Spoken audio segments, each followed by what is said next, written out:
सच्ची और अच्छी खबर लखनऊ दर्पण न्यूज। जो आप लोग हमें देख के ताली नहीं बजा रहे हैं,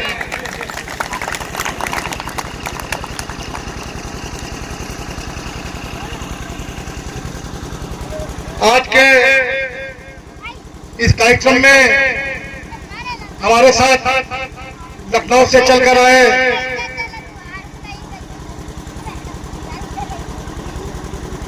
माननीय आर जायसवाल जी, जो हमारे समाज की शान है और वर्तमान समय में आप लोकपाल के पद को सुशोभित कर रहे हैं, हमारे बीच में मौजूद हैं।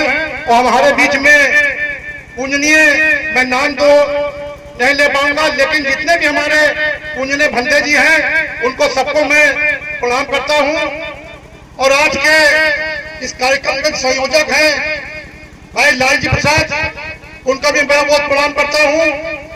इस कार्यक्रम में मौजूद भाई कष्ट कुमार वीरू मिश्रा जी, भाई उग्रसेन बौद्ध जी, भाई मोहित बौद्ध जी, भाई शिव कुमार जी, भाई चंद्रिका प्रसाद जी, भाई धर्मेंद्र जी, भाई संजय यादव जी, भाई प्रहलाद जी, भाई प्रवेश यादव जी, धर्मेंद्र पंडित जी, लाल जी, जो बहुत अच्छे संपादक हैं।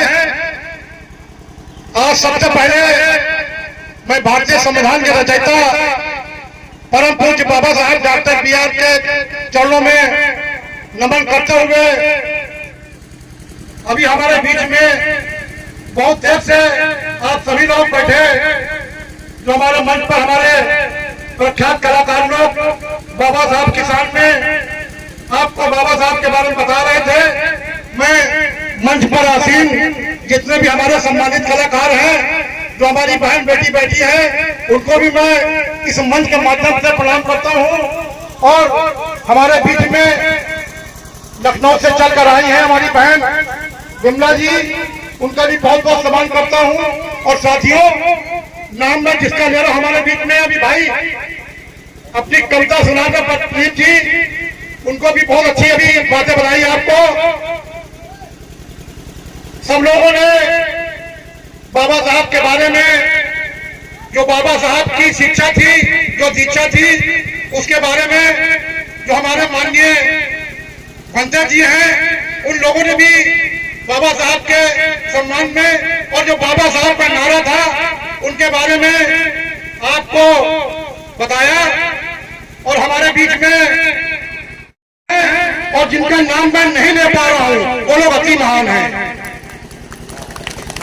हमारे बीच में तुलसीपुर गांव के शानदार लोग यहाँ पर बैठे हैं, मैं उनको भी और मां बहनों को प्रणाम करता हूँ। और जैसा कि हमारे बारे में बताया गया अभी कि बहुत अच्छे वक्ता भी हैं, कवि भी हैं, मैं बैठे बैठे सोच रहा था कि मेरा नंबर आएगा भी कि नहीं आएगा। लेकिन साथियों, आज जो आपने सम्मान दिया है, आज जो आपने मुख्य अतिथि के रूप में मुझे यहाँ बुलाया है, मैं आपको अपनी ओर से और अपने लखनऊ की सदनी की ओर से, अपने तुलसीपुर गांव के सभी अपनी मां बहनों को और सभी अपने सम्मानित बुजुर्गों को, हमारे बुजुर्ग यहाँ पर बैठे हैं, वो लोग सम्मानीय तो हैं, आदरणीय हैं, लेकिन विश्वसनीय नहीं है।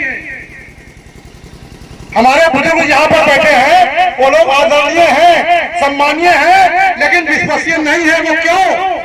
कि न जाने जिंदगी की जिस गली में आबरू नीलाम हो जाए, न जाने जिंदगी की गली में आबरू नीलाम हो जाए, और इन बुजुर्गों को क्या भरोसा कौन का आसाराम हो जाए।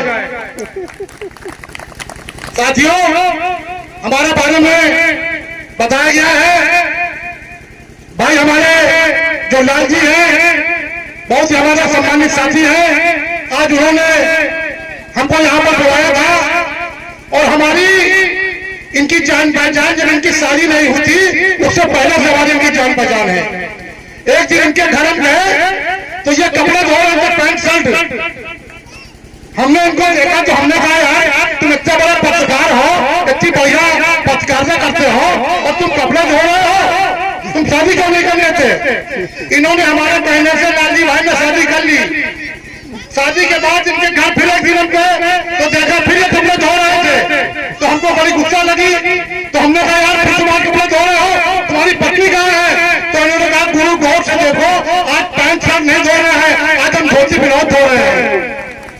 भाई लालजी भाई के सम्मान में अभी हमने हमारी महिला भी यहाँ पर बैठी है जो हमारी मातृ शक्ति है, उनको भी प्रणाम करता हूँ। और प्रणाम इसलिए करता हूँ कि आप जब बैंक जाते हैं तो विड्रॉल भरते हैं तो लिखते हैं 10,000 रुपया मात्र। किसी की हिम्मत नहीं है कि 10,000 रुपया पुत्र लिखे उसका विद्यालय पास नहीं होगा। इसलिए हमारे बीच में हमारी मां सच्चा बैठी है, इनको भी मैं प्रणाम करता हूँ और प्रणाम इसलिए भी करता हूँ। अभी हम अब एक बात घटना का आपको बताना चाह रहे हैं। एक बार एक महिला ने भगवान शंकर की तपस्या की। एक बार एक महिला ने भगवान शंकर की तपस्या की, भगवान शंकर प्रकट हुए। महिला ने कहा प्रभु वरदान चाहिए। भगवान शंकर ने कहा ठीक है, वरदान तो तुमको मिलेगा, लेकिन जितना तुमको मिलेगा उससे 10 गुना तुम्हारी सास को मिलेगा। अभी हम जब आ रहे थे तो हमको एक औरत बहुत घूर घूर के देख रही थी। हमने उससे पूछा कि हमको घूर घूर के क्यों देख रही है, तो हमसे बोली कि तुम्हारी शकल हमारी सास से मिलती है। साथियों, समय का अभाव है, नहीं मैं आपके बीच में बहुत सी बातें कहना चाह रहा था। भाई हमारे लाल जी जो बहुत ही अच्छे पत्रकार भी हैं, हमारे बहुत ही अच्छे साथी भी हैं। आज यहाँ पर जो ये कार्यक्रम रखा गया, मैं पहली बार आया हूँ। और साथियों, मैं आपको विश्वास दिलाना चाहूंगा, मैं मंत्री बाद में हूँ, पहले आपका बेटा हूँ, आपका भाई हूँ, आपके परिवार का सदस्य हूँ। मैं अपने आप को मंत्री कतई नहीं समझता हूँ। और आज जो यहाँ पर मैं माइक पर खड़े होकर बोल रहा हूँ, ये कुर्ता पैजामा पहने हूँ, ये सोने की चैन पहने हूँ, जंजीर पहने हूँ, ये बाबा साहब की देन है और बाबा साहब की देन है। ये किसी की भीख में नहीं मिला है, ये बाबा साहब ने इतना सुंदर किया है। हमने बाबा साहब की किताबें पढ़ी है। अगर मैं आपको बताना चालू करूंगा तो मैं समझता हूँ पूरी रात बीत जाएगी, पूरा दिन बीत जाएगा, क्योंकि बाबा साहब ने जितना संघर्ष किया है दुनिया में उतना संघर्ष किसी व्यक्ति ने नहीं किया है। आज भारत में नहीं, पूरी दुनिया में बाबा साहब का डंका बज रहा है। और बाबा साहब के नाम पर पूरे देश में नहीं, पूरे विश्व में उनकी जयंती बड़े हर्षोल्लास के साथ 14 अप्रैल को मनाई जाती है। आज उसी परिप्रेक्ष्य में ये यहाँ पर कार्यक्रम रखा गया था। हमारे बीच में हमारे समाज की शान हमारे बगल में बैठे हैं लोकपाल जी। हमारी आज उनसे पहली मुलाकात है, लेकिन पहली मुलाकात में आज हमारा उनसे इतना दिल मिल गया है। और दिल इसलिए मिल गया है क्योंकि अपना खून होता है। इसलिए साथियों, मैं आज इस जयंती के मौके पर अपने सभी जो हमारे मंच पर आसीन है, अपने सभी अपने गायक कलाकारों को और जितने भी हमारे यहाँ पर हमारे पूजनीय भंजे जी हैं उनको और सभी लोगों को मैं अपनी ओर से पुनः प्रणाम करता हूँ। और बातें मैं आपकी बहुत ही करना चाह रहा था। अभी मैं आ रहा था तो एक आदमी लोटा लेकर लैट्रिन जा रहा था। हमने उससे कहा यार तुम लोटा लेकर लैट्रिन जा रहे हो, मोदी जी ने इतने शौचालय बनवा दिए हैं, उसके बाद भी तुम लैट्रिन जा रहे हो। तो हमसे कहा लगा तो अपना काम करो, हम विपक्ष में हैं। अरे हमने कहा विपक्ष में हो तो यार इसका क्या मतलब, विपक्ष में हो तो क्या अपना मत से काम करोगे। इसलिए साथियों, अपनी अपनी बातें हमारे लालजी भाई के सम्मान में मैं 2 बातें कहना चाहूंगा। भाई लालजी, क्योंकि मैं कभी भी हूं छोटा मोटा, बुलाया गया 10 बजे और नंबर आया 5 बजे।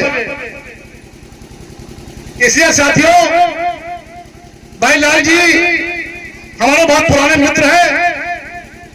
एक बार इनकी पत्नी की डिलीवरी होनी थी। एक बार सब लोग शांत बैठे हैं। हंसाना बहुत कठिन है और टेंशन देना बहुत आसान है। अगर किसी को टेंशन देना हो, कोई आपके सामने आ रहा हो, उससे कह लो भैया जयराम, वो टेंशन में आ जाएगा, कौन है, कैसे मिला था, कहाँ जानता है। अगर कहीं पूछ लो कि भाभी के क्या हाल चाल है तो भगवान कसम प्रोमो में चला जाएगा।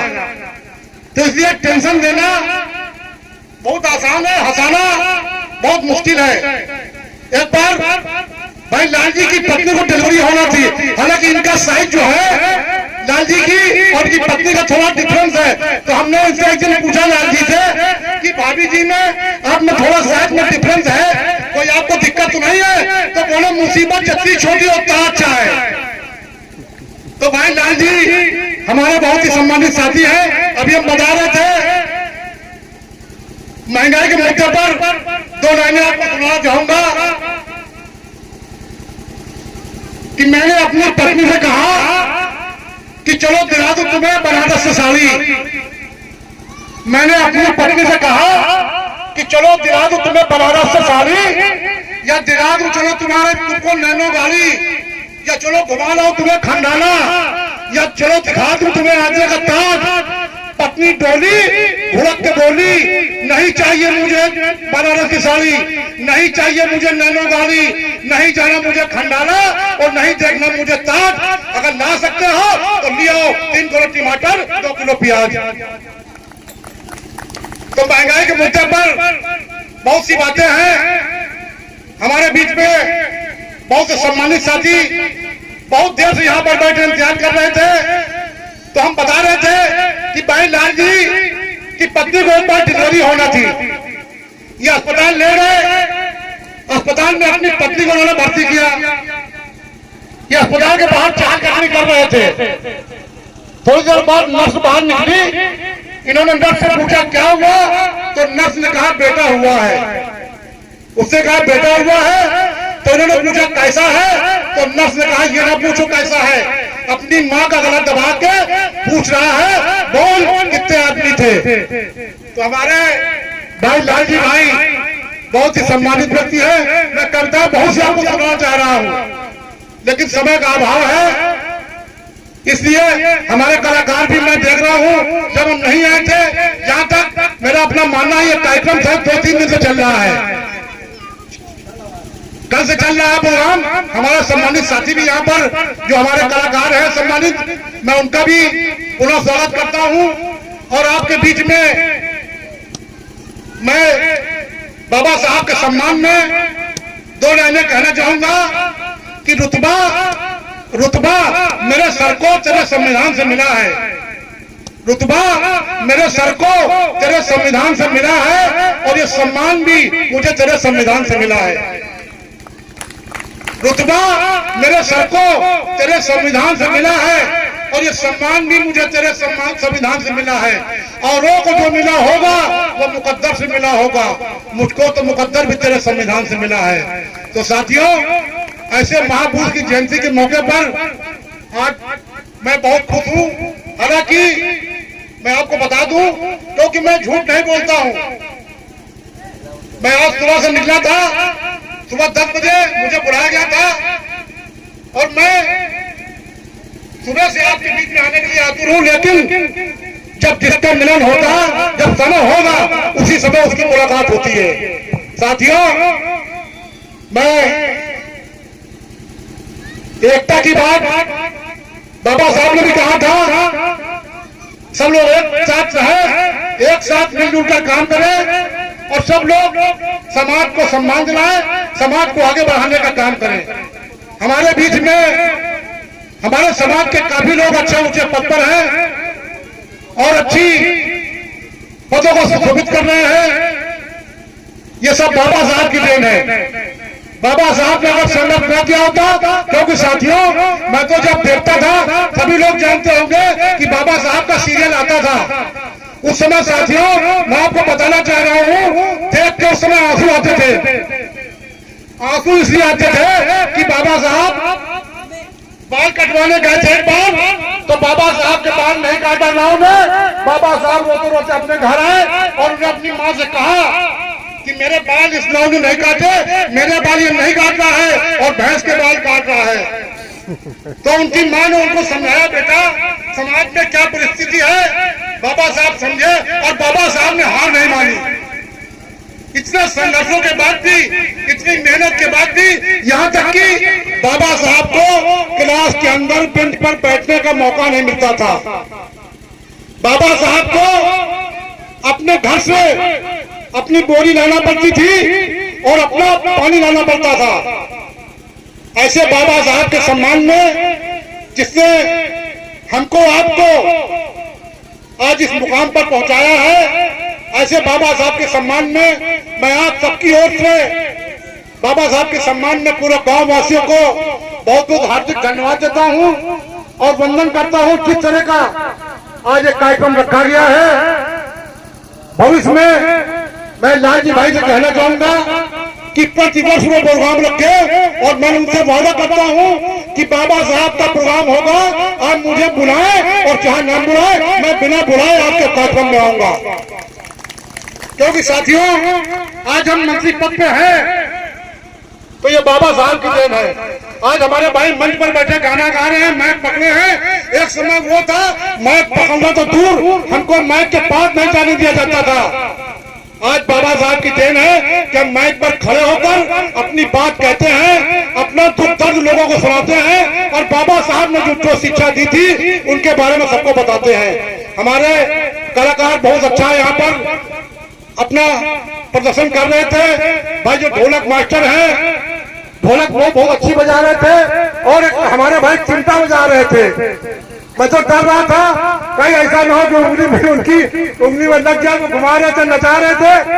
लेकिन हमारी बहनों ने, हमारी बेटियों ने, हमारे भाइयों ने आज बाबा साहब के सम्मान में जो गीत करे हैं, उसके लिए मैं उनको अपने सभी साथियों की ओर से, अपने लखनऊ वासियों की ओर से, मंच पर आसीन सभी कलाकारों को बहुत बहुत धन्यवाद देता हूं और भविष्य में कामना करता हूं कि आज वो इस मंच पर गा रहे हैं, मेरी उनकी एक कामना है, हमारी बेटियों को भी, हमारे गांव भी, कि भविष्य में मेरा अपना ये कामना है कि वो कल के टाइम पर फिल्मी दुनिया में गाना गाएं। क्योंकि साथियों, कोई अपनी मां के पेट से सीख कर नहीं आता है। तमाम ऐसे कलाकार हैं जो हमारे जानने वाले हैं। जैसे आपने नाम सुना होगा, एक गायक कलाकार उदित नारायण।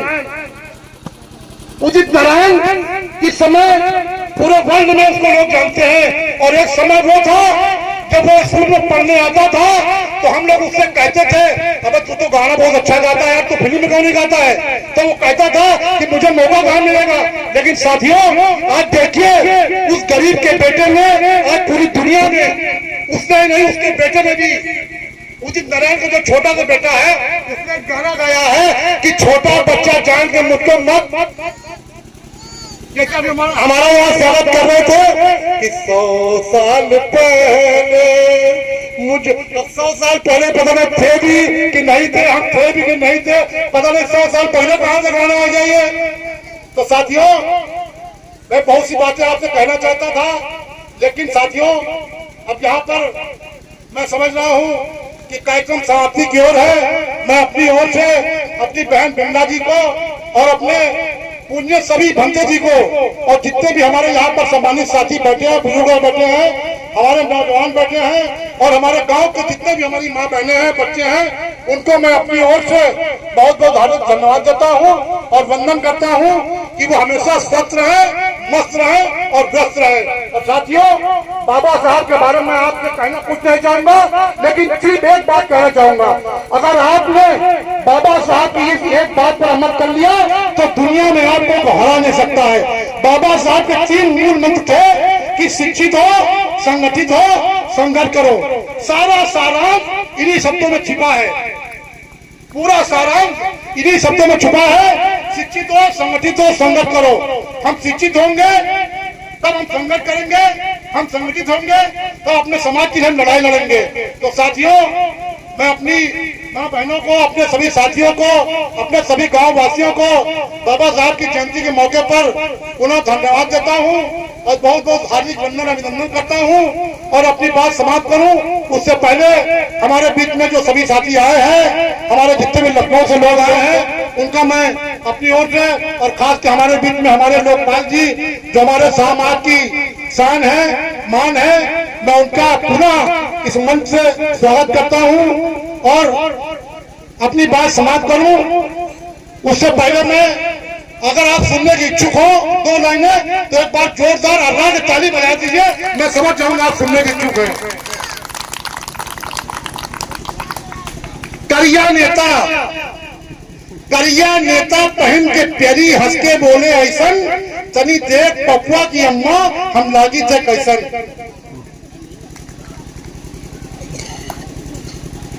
अभी हमने आपका वंदन अभिनंदन नहीं किया है और वंदन आपका नहीं करूंगा। वंदन मैं किसका करूंगा सुनिए कि सुनिए गुरुजन सज्जन श्रीमन करो अभिनंदन जूता का। सुनिए गुरुजन सज्जन श्रीमन में करूं अभिनंदन जूता का। और हर महफिल में हर मौके पर भाई काम पड़ेगा जूता का। मोछ नोकीली हो न सकी पर नोके नोकीला जूता का। तन मेला ये मन मेला पर चम चमकीला जूता का। संसद में भाषण के दौरान बरसात होती है जूता का। और पड़ी मोहब्बत में घट पड़ता पड़ी जरूरत जूता का। भगवान से ऊंचा जूता है स्थान मुंडा सिंह जूता का। हाय रे रे रे रे रे रे रे।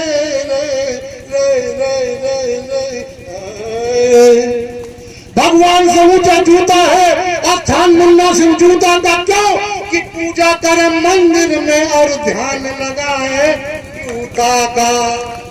तो मैं अपनी बात समाप्त करूं उससे पहले 4 लाइनें सुना के कि करिया नेता पहन के पेरी हंस के बोले ऐसन। तनी देख पपुआ की अम्मा हम लागी थे कैसन। पत्नी बोली कहा बताई तू लागत हो वैसन। सरसों के खेतों में भैंसा जा घुसा हो जैसन। और 4 लाइनें सुनिएगा कि एक रिक्शा वाले से पूछा स्टेशन ले चली हो। एक रिक्शा वाले से पूछा स्टेशन ले चली हो। हमारी सूरत देख के बोला तुम भाड़ा दे पाई हो। फर्स्ट क्लास के 10 रुपया है, सेकंड के लिए 4 और थर्ड क्लास के 2 रुपया है। ये है रेट हमार। हम कहा रिक्शा वाले भैया हमका तभी बताओ एक रिक्शा में 3-3 घंटा हूँ कैसे समझाओ। कहीं की 10वां एक ले चल पे जैसे हेलीकॉप्टर। और 4 जो देहो ब्रेक गले में गड्ढा पड़े या ठोकर। और 2 रुपया जो देहो हमका रही मामला उल्टा तो हम रिक्शा पर बैठ के चल रहे। आप चलो रिक्शा। क्या लाने भी सुनिएगा कि बस अड्डे पर रुकी आई के जैसे सिटी बस। बस अड्डे पर रुकी आई के जैसे सिटी बस। एक देवी जी चलती चढ़ गए लेके बच्चे 10। बस अड्डे पर रुकी आई के जैसे सिटी बस। एक देवी जी जल्दी चढ़ गए लेके बच्चे 10। कंडक्टर ने पूछा आंटी जी ये सब बच्चे आपके हैं। बदल के तेवर पहला बोली मैं क्या तुम्हारे बाप के हैं। तो साथियों बहुत सी बातें हैं जब आपके बीच में कहना चाहता हूं। लेकिन साथियों मैं सुबह से भूखा भी हूं। ये भी आपको बता दूं क्योंकि मैं झूठ नहीं बोलता हूं। मैं सुबह से 10 बजे निकला था, केवल चाय पी के निकला था। हमने कहा 10 बजे प्रोग्राम है, 12 बजे होगा, 1 बजे तक लौट जाएंगे। लेकिन हमको आज दिन भर भूखा रहना पड़ा। तैयार है सर। भोजन के इंतजार में हमको लगता सब लोग बैठे हैं और भोजन के इंतजार में हम भी हैं। तैयार है सर। लेकिन साथियों मैं 4 लाइनें और सुना के अपनी बात सॉल्व करूंगा। लेकिन मैं समझ रहा हूं सब लोग अब सुनते सुनते बहुत समय हो गया है और नए समय का अभाव है। हम तो सुनना चाहेंगे लेकिन सुनने वालों को भी मजा आना चाहिए तब तो ठीक भी है। लेकिन हम खाली सुनाए क्योंकि आप लोग एक बार ताली बजा रही है ताकि हमको मालूम आप लोग बैठे हैं। क्योंकि हमको कम दिखता है ना, इसलिए पता नहीं आप लोग बैठे भी हो नहीं बैठे हो। ताली बजाते रहोगे तो हमको मालूम हो जाएगा कि हाँ बैठे आप लोग। इसलिए साथियों मैं अपनी बात समाप्त करूं उससे पहले 4 लाइनें सुनाकर अपनी बात समाप्त करूंगा कि रोडवेज की बस लुटेरे बोल दीन कल धावा। रोडवेज की बस लुटेरे बोल दीन कल धावा और एक जने का जमकर लूटिन कौन नहीं बच पावा। कंडक्टर डकवन के सरदार ये पूछी कितना लूटो यारो। डकवन के सरदार ये पूछी कितना लूटो यारो। एक डाकू सरदार से बोला ले आपा गिंडारो। कहीं की सत्ता वापस कर दो, लूटब है बेकार। हमका कोनो मजा नहीं है कहो का दुख पहुंचाने में, और 5,000 तो पहले तय थे पड़े थाने में।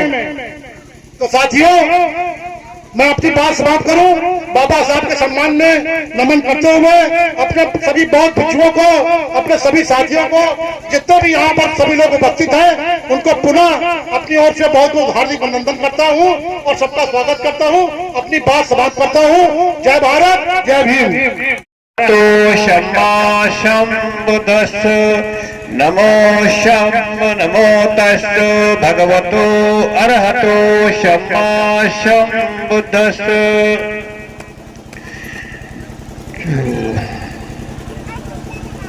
शब्बे सत्ता सुखी होन्तु शब्बे हेतु चखेमिनो शब्बे भद्राणि पश्यन्तु मा कंचित् दुःखमागमा।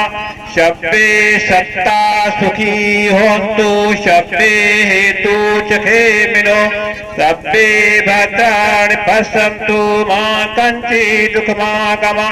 शब्बे सत्ता सुखी होन्तु शब्बे हेतु चखेमिनो शब्बे भद्राणि पश्यन्तु मा कंचित् दुःखमागमा। साधु साधु साधु। देखिए, जो एक कार्यक्रम हुआ तो जो वक्ता लोग अपनी बात रखे हैं, जो हमारे यहाँ के गांव निवासी के लोग हैं, अगर वो समझें और करें और माने तो कल्याण हो सकता है। चाहे जितना हम बकें, लेकिन जब तक वो कर्म नहीं करेंगे तब तक कल्याण नहीं होने वाला है। कितना हम लोग कोशिश करें, प्रयास करें, लेकिन संभवतः सफलता नहीं मिल पा रही है। जहाँ पर जो हम कार्यक्रम कर रहे हैं, तो इस बार मैंने कोई प्रयास नहीं रखा, तभी लोग, मेरे गांव के लोग इकट्ठा नहीं हो पाए। तो मैं अपनी बात को यहीं समाप्त करता हूं और ये कार्यक्रम का इस समय समापन हो रहा है। और शाम को फिर अभी 8 बजे से फिर 12 बजे तक कार्यक्रम फिर होगा। जो लोग रुके, जिनके पास टाइम है रुके वो, तो 8 बजे से 12 बजे तक कार्यक्रम होगा।